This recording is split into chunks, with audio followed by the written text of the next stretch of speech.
दक्षिण कोरिया में बड़ा हादसा।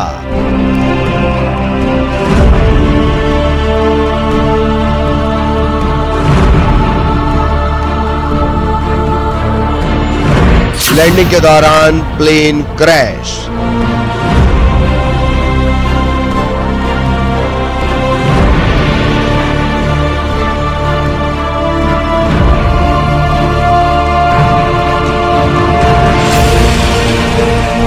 विमान एयरपोर्ट पर लैंड कर रहा था और थोड़ा आगे जाकर हो गया बड़ा धमाका। दक्षिण कोरिया में लैंडिंग के वक्त प्लेन दुर्घटनाग्रस्त हो गया और कई लोगों की आवाज तो धमाके के शोर में ही दब गई। हादसे के बाद प्लेन में आग लग गई, जिससे प्लेन के परखच्चे भी उड़ गए। आग की लपटें दूर तक फैली हुई दिखी। आसमान में धुएं का गुबार दिखा। ये हादसा मुआन इंटरनेशनल एयरपोर्ट पर लैंडिंग के दौरान हुआ। विमान रनवे से फिसल गया और हादसे का शिकार हो गया। बताया जा रहा है कि विमान में कुल 181 लोग सवार थे, जिनमें से 175 यात्री और 6 क्रू मेंबर थे।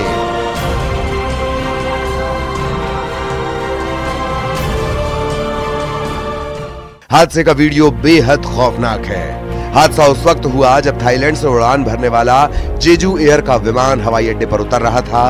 इसके बाद वो दूर तक फिसलता चला गया और आगे जाकर फेंसिंग से टकराया। इसके बाद तो जोर का धमाका हुआ जो कई किलोमीटर दूर तक सुना गया। आसपास के लोग भी दहशत में आ गए। विमान आग के गोले में तब्दील हो गया। हादसे वाली जगह पर राहत और बचाव की टीम पहुंची, लेकिन हादसा इतना बड़ा था कि ज्यादातर लोग दम तोड़ चुके थे।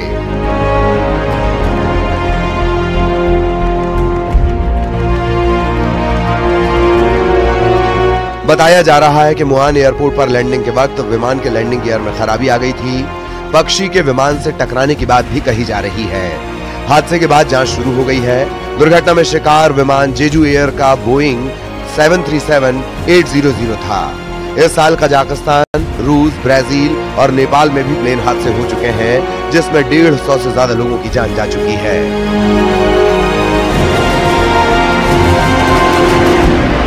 दक्षिण कोरिया में हुए दर्दनाक हादसे के बाद एक और डरावनी घटना सामने आई, जहां यात्रियों की जान हलक में अटक गई। एयर कनाडा के एक विमान की टूटे हुए लैंडिंग गियर के साथ इमरजेंसी लैंडिंग हुई। ये वही खौफनाक मंजर है। इस दौरान विमान के एक हिस्से में चिंगारी उठने के बाद आग लग गई। विमान का लेफ्ट विंग रनवे पर अचानक तिरछा होकर रगड़ने लगा, इससे उसमें आग लगी। प्लेन के अंदर सवार यात्रियों के सामने मौत दिखाई दे रही थी। प्लेन में शायद ही कोई ऐसा बचा होगा जो बचने की उम्मीद कर रहा हो। वीडियो में डरे हुए यात्रियों की आवाज भी साफ सुनाई दे सकती है।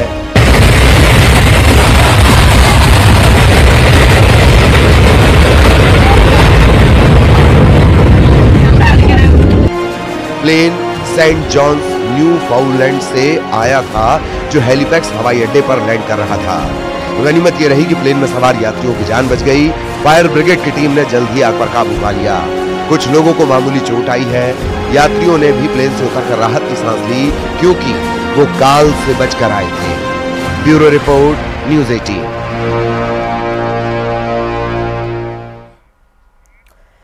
और अब स्पेशल रिपोर्ट में उत्तर प्रदेश के संभल की खबर, क्योंकि संभल में जारी खुदाई के बीच अब मस्जिद के सामने पुलिस चौकी बनाई जा रही है।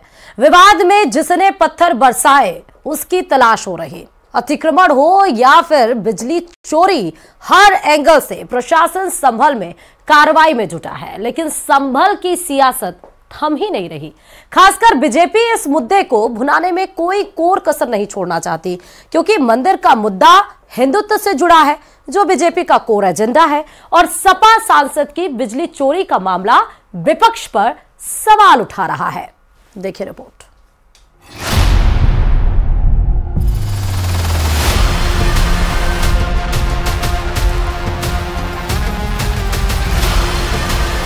अगर विश्व शांति की स्थापना करनी है तो यह सनातन धर्म ही उसको कर सकता है।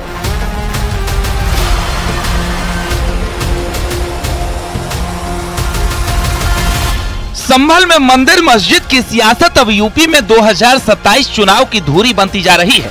संभल अब सियासत का नया रण क्षेत्र बन चुका है, जिसने सर्द मौसम में सियासी तपिश को बढ़ाया हुआ है। मंदिर, कूप और बावड़ी के मिलने का सिलसिला लगातार जारी है। यहाँ सालों पुराने मंदिरों के ताले टूट रहे हैं तो विपक्ष के पसीने छूट रहे हैं। जमीन से पुरानी मूर्तियां निकल रही हैं तो पिछली सरकारों के चिट्ठे भी खुल रहे हैं। शीत सत्र में सीएम योगी का आक्रामक तेवर बता चुका है कि संभल का इतिहास विपक्ष की पोल खोल रहा है।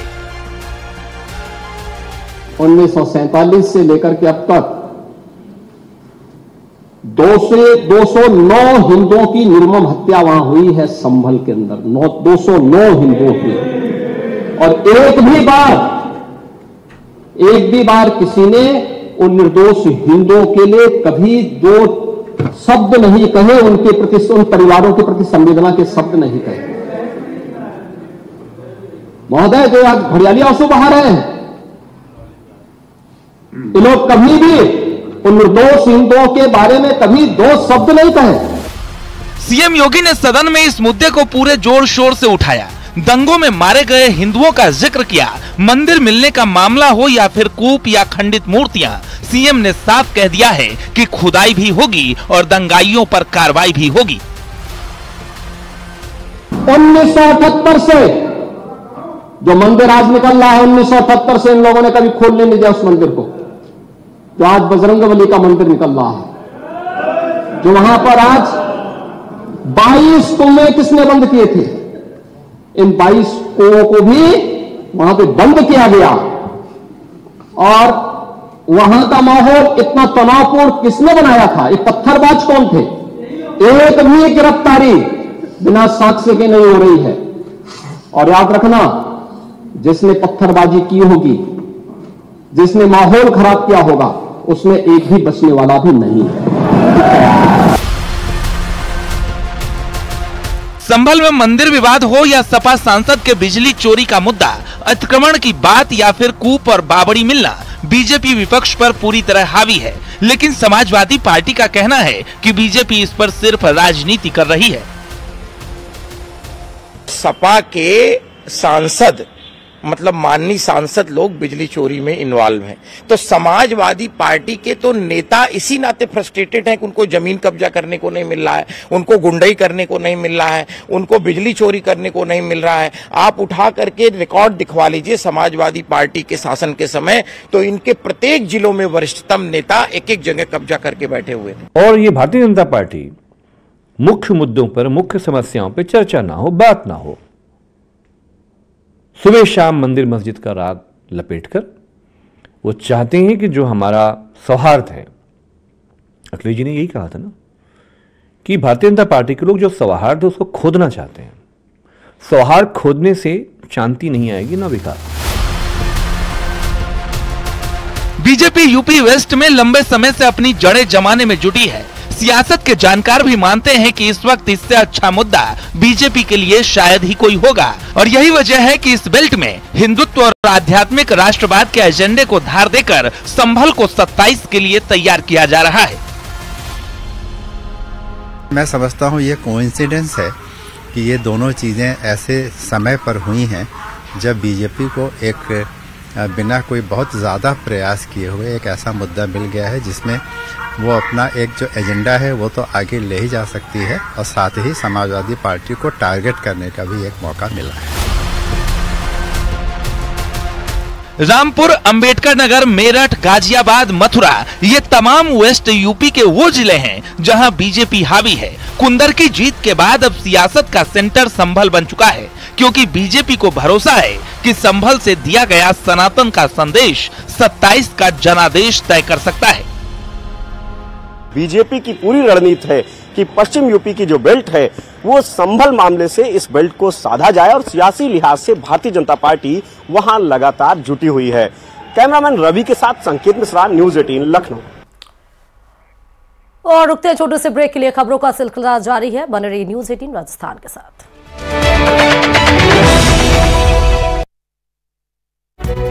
जिलों पर रार अपार, भजनलाल सरकार पर गहलोत प्रहार, जनता के हित किए गए दरकिनार। देखा होगा भी आपने वो जो घोषणा की थी, अधिकांश घोषणाएं धरातल पर। आरोपों पर बीजेपी का तगड़ा पलटवार।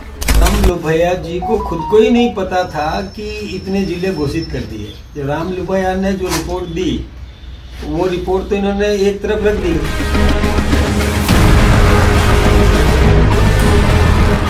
जिस बात का अंदेशा हो वह हो भी जाए, तब भी दिल कहां सच स्वीकार करने के लिए तैयार रहता है। ये बात कांग्रेस से बेहतर भला कौन समझ सकता है। तभी नए जिले बनाकर इतिहास में नाम दर्ज कराने की हसरत रखने वाले सूबे के पूर्व मुख्यमंत्री प्रदेश सरकार पर आक्रामक हैं। रविवार को प्रेस कॉन्फ्रेंस कर गहलोत ने कहा कि 9 जिलों को खत्म करने का कैबिनेट का फैसला जन विरोधी है। ये मेरे को लगता है कि एक साल तो लगा दिया। अगर अच्छा गलत काम किया होता हमने तो सरकार ने पहला काम जिला खत्म करने का ही करना चाहिए था। एक साल के सेक्रेटरी, 1 साल। और जो जिले का कमेटी बनाई जिसमें वो तो बीजेपी ज्वाइन भी कर लिया अब तो अधिकारी ने।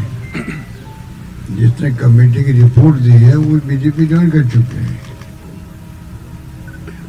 तो इसका मतलब है कि जो बीजेपी ने पार्टी ने जो तय किया वो उस अधिकारी को लगा के उसके माध्यम से करवाया गया।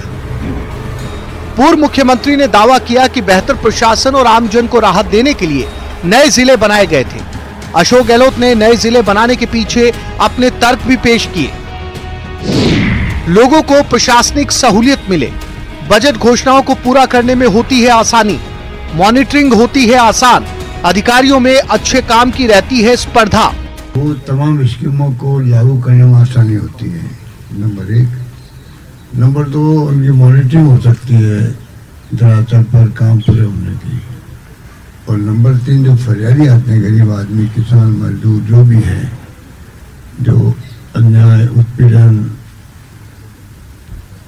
हुए हैं लोगों के साथ में, वो अपनी फरियाद भी ढंग से दे सकते हैं। क्योंकि एक जिले के अधिकारी आ रहे थे, बढ़ गए तो 2 जिले में हो गए। फिर मैं एक कॉन्फिडेंस रहता है कि हमारे प्रमोशन भी अच्छे होंगे, हमारी परफॉर्मेंस देखी जाएगी तो आसान रहेगी काम करने में भी। ये तमाम तरीके से मैं समझता हूँ जिले छोटे होने में कोई दिक्कत है ही नहीं, बल्कि उसका लाभ मिलता। गहलोत ने मध्य प्रदेश, छत्तीसगढ़ और आंध्र प्रदेश में बनाए गए नए जिलों का उदाहरण देते हुए प्रदेश में और नए जिले बनाने की वकालत की। तुलना करें गुजरात के, छत्तीसगढ़ के, कई राज्यों की, मध्य प्रदेश की भी। मध्य प्रदेश में हमसे कम एरिया है, 53 जिले बन गए हैं। और बना दिया 53 है वैसे। पहले कम थे, 53 बना दिए, अभी बने हाल ही मेरे ख्याल से। तो आप सोच सकते हो क्यों बना रहे हो। गहलोत के आरोपों पर प्रदेश बीजेपी अध्यक्ष मदन राठौड़ ने कड़ा पलटवार किया। राठौड़ के मुताबिक जनता के लिए नहीं, सरकार बचाने के लिए नए जिले बनाए। राम लुभाया कमेटी ने 40-41 जिले बनाने का सुझाव दिया था। कुर्सी के लिए राम लुभाया कमेटी की सिफारिशों को किया दरकिनार।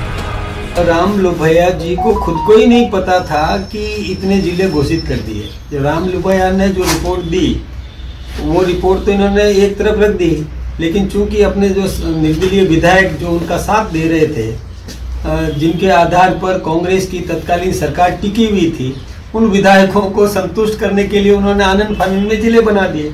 खुद राम लुभाया जब वो महाराष्ट्र में थे, जब उनको पता चला कि एक साथ 50 जिले बना दिए तो उन्होंने भी आश्चर्य व्यक्त किया था। उन्होंने भी कहा ये क्या कर दिया। आप जिले बनाओ ना, बनाना चाहिए, जिले नए बनाओ जिससे निश्चित रूप से और जनता को और विकेंद्रीकरण का लाभ तो मिलता ही मिलता है, लेकिन अनुपात रखना चाहिए। समानुपात उन्होंने रखा नहीं। जयपुर जिला जिसमें मुथूट फाइनेंस गोल्ड ओवरड्राफ्ट, अपने सोने को हमारे सुरक्षित लॉकर्स में डिपॉजिट कीजिए। उस सोने पर 24/7 क्रेडिट लाइन लीजिए और फिर पैसे एक बार लीजिए या बार बार आपके हाथ में, कम या ज्यादा, घर में या ब्रांच में आपके हाथ में। ब्याज सिर्फ उतने ही दिन का भरिए जितने दिन पैसे इस्तेमाल कीजिए। Muthoot finance gold overdraft, gold loan कमाल, बाकी लोन बेमिसाल।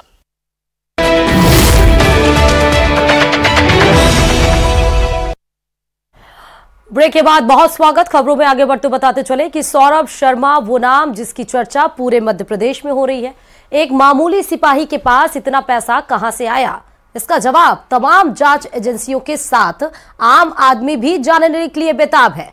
लेकिन मध्य प्रदेश के इस धन कुबेर की काली कमाई के सच के अलावा उसकी संपत्ति को लेकर अलग अलग खुलासे हो रहे हैं। और इस बीच लोकायुक्त ने सौरभ की संपत्ति को लेकर जो जानकारी कोर्ट में दी वो आपको चौंका सकती है। अकूत संपत्ति मिलने के बावजूद लोकायुक्त ने कोर्ट में सौरभ के पास सिर्फ 55 लाख मिलने की बात कही है। और इसी पर देखिए ये रिपोर्ट।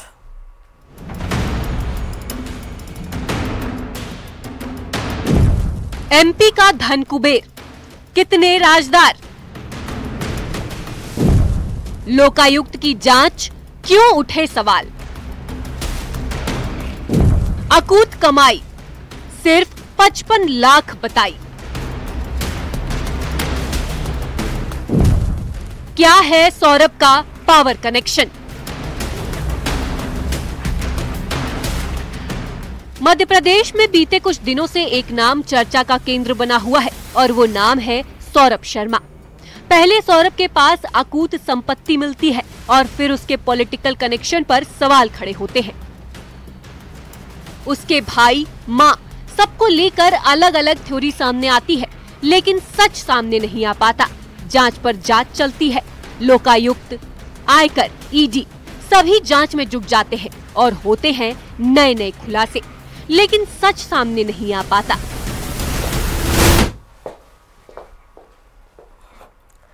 और इसी के साथ ही इस रिपोर्ट में फिलहाल अभी के लिए इतना ही। बाकी खबरों के लिए देखते रहिए न्यूज़ 18 राजस्थान।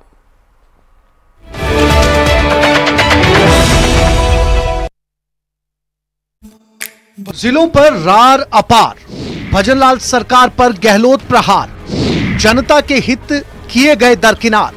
देखा होगा भी आपने वो जो घोषणा की थी, अधिकांश घोषणाएं धरातल पर। आरोपों पर बीजेपी का तगड़ा पलटवार। राम लुभैया जी को खुद को ही नहीं पता था कि इतने जिले घोषित कर दिए। जो राम लुभैया ने जो रिपोर्ट दी, वो रिपोर्ट तो इन्होंने एक तरफ रख दी।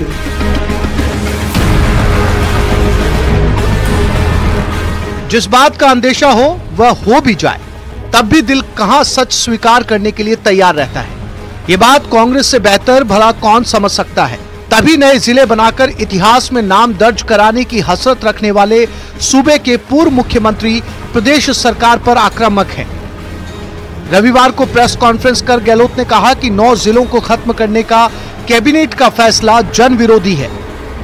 ये मेरे को लगता है कि एक साल तो लगा दिया। अगर ऐसा गलत काम किया होता हमने तो सरकार ने पहला काम जिला खत्म करने का ही करना चाहिए था। एक साल के सेक्रेटरी, 1 साल। और जो जिले का कमेटी बनाई जिसमें, वो तो बीजेपी ज्वाइन भी कर लिया अब तो अधिकारी ने। जिसने कमेटी की रिपोर्ट दी है वो बीजेपी ज्वाइन कर चुके हैं। तो इसका मतलब है कि जो बीजेपी ने पार्टी ने जो तय किया वो उस अधिकारी को लगा के उसके माध्यम से करवाया गया। पूर्व मुख्यमंत्री ने दावा किया कि बेहतर प्रशासन और आमजन को राहत देने के लिए नए जिले बनाए गए थे। अशोक गहलोत ने नए जिले बनाने के पीछे अपने तर्क भी पेश किए। लोगों को प्रशासनिक सहूलियत मिले, बजट घोषणाओं को पूरा करने में होती है आसानी, मॉनिटरिंग होती है आसान, अधिकारियों में अच्छे काम की रहती है स्पर्धा।